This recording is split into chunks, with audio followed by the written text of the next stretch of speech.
This garden, as well as all of the other beautiful places on this close, have been an amazing gift to the cathedral. The work of All Hallows Guild has blessed this place year in and year out by the quiet dedication and giving of so many people. I often refer to our grounds and our gardens as the outdoor cathedral. People experience God and the holy in many different ways, and I think that this iconic building is only enhanced by the grounds and the gardens that surround it. Well, we are All Hallows Guild, and for 100 years, a full century, we have been the stewards to the gardens and grounds of the National Cathedral Close.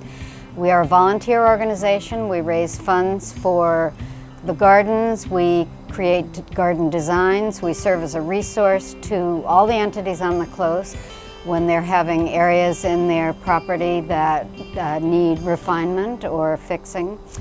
We have fountains and urns that need conservation.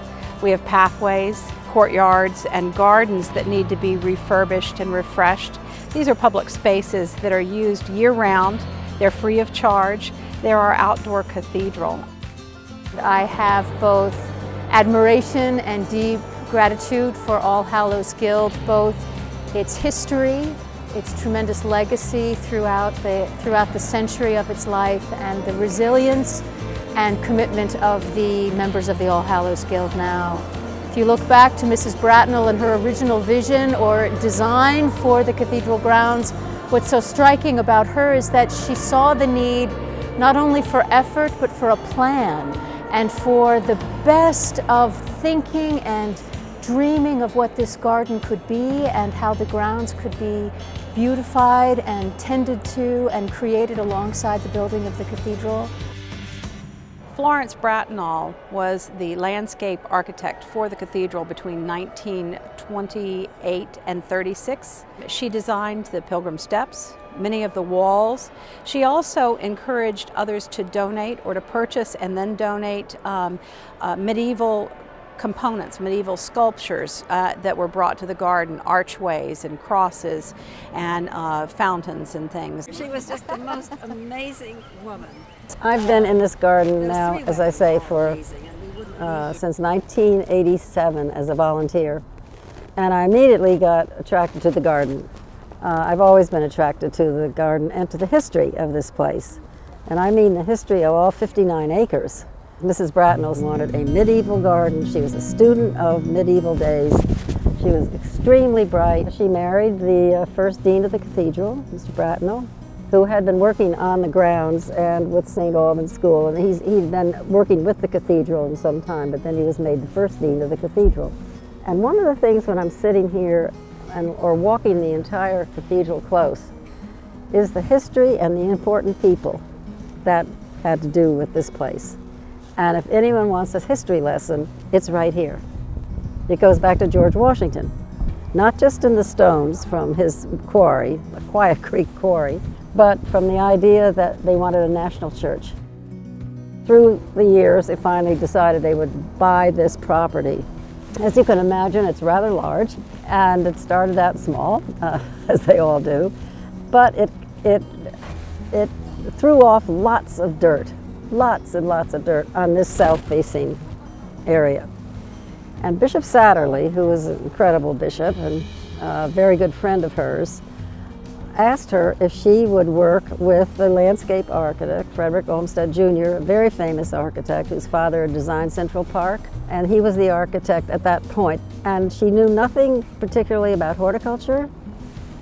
She became an incredible landscape designer on her own. She was very bright, had very good connections, knew what she wanted, and full steam ahead. She started studying medieval gardens and learned an awful lot about them, and while she was doing all that, she ran across a gentleman named George Gray Barnard, and he collected beautiful statuary all over Europe and mainly France, England. And she felt that that would be so appropriate to have some of it around, but not too much so it didn't look like a graveyard. They're all over the cathedral, actually. It just gave that touch also that this was to be a medieval garden with a cathedral like it was supposed to be, and she was adamant. So she got together about 50 women, friends. She would drive around and look at places that were falling apart, but had beautiful gardens that were being, neglected. So she bought them. She had the funds then, and she bought these enormous, absolutely enormous. I mean, you can see the size of this. Now we're talking about the times when you didn't have the machinery that we have now. She got it done. I mean, there were trees that you would not believe she got moved. So she knew who to go to and how to raise the funds. And I think All Hallows Guild has learned a lot from her.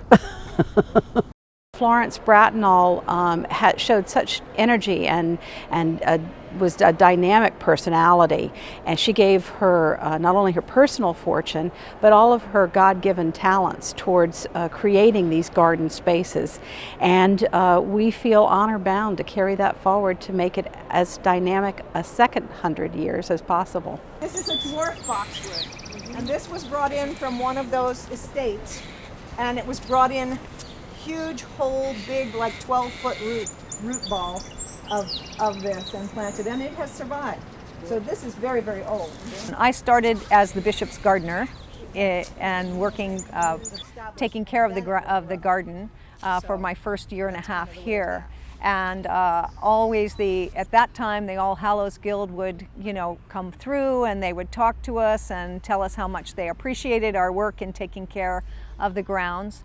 And then I moved up into the position of supervisor and then director of horticulture. And so now I work even more closely with the All Hallows Guild, and I really have gotten to know these wonderful women who they have done wonders with the grounds here at the Close.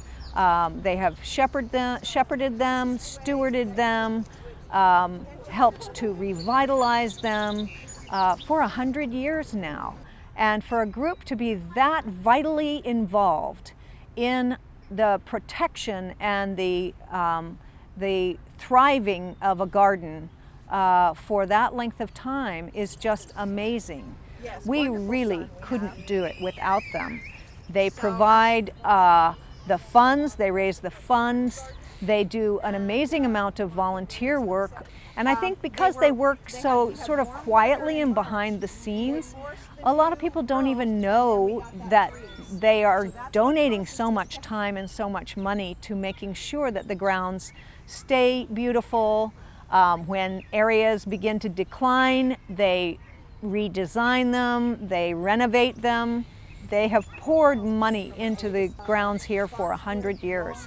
And we would not have nearly as beautiful gardens if it were not for the All Hallows Guild. Nothing like water and fish in a garden. It's just a wonderful draw and very peaceful. And I would like to say that we don't just do ornamental gardens. We have done a major environmental project over about a 10-year period from the late 1990s that involved fixing the Olmsted Woods. We have a 5-acre woods here that was very central to the vision of Frederick Law Olmsted Jr. And it was really suffering from erosion, from poor drainage, from soil compaction, from invasive species that had come in and were choking out the trees. We created a plan in the gardens of drainage, water filtration, responsible paths, and the capstone of that was the All Hallows Amphitheater, which there was always an amphitheater on Olmsted's plan in the grounds, but it was just an open-air basin in the hillside. And we called in Michael Ferguson Landscape Architects to design the wonderful amphitheater that you see on the grounds with the stone terraces and the rather hidden catch basins and drainage fields and water filtration system that have really recreated and recaptured that whole area to the south where the water was naturally draining off down the hill. The years of 2010 to 2012 were pretty rugged here at the cathedral. The snowstorms in 2010 and 11 really broke down a lot. In 2011, the infamous earthquake hit the cathedral and caused tremendous amount of damage. In 2012, there was a derecho, which is a very heavy straight line wind, not a tornado, but it toppled some trees in the woods right onto the bridge and made it unsafe to use. So we are now considering working with architects and engineers to see if we can come up with a replacement for this bridge. So we have finished our first century. We are moving ahead directly into our second century. We hope that this bridge will be a part of it. It's a bridge of the past, and maybe we can make it a bridge of the future, All Hallows Guild's second century. As the provost of the cathedral, I've had the great privilege of experiencing All Hallows Guild in many different ways in our life as a cathedral community, but even more broadly as a community within the Washington, D.C. region. Flower Mart is a wonderful family celebration that raises funds for the grounds surrounding the cathedral, and there's truly something for everyone, from our antique carousel that's on the National Register to more than 80 vendors from year to year, every kind of food a family could want, and of course the floral displays that are offered by various embassies from year to year that are just incredible examples of floral arrangement. Hello and welcome to the Tea in the Tower. In 2016, we held 73 teas and greeted 2,700 people. We are located on the 7th floor of the cathedral. I've been a member of this tea since 1990. The tea is staffed by volunteers. We come every Tuesday and Wednesday most of the year. The sound you hear behind me is really a lot of chatter and happiness of those who have come to the tea today, and that is what pleases us most of all. You come and join us. You'll have a wonderful afternoon.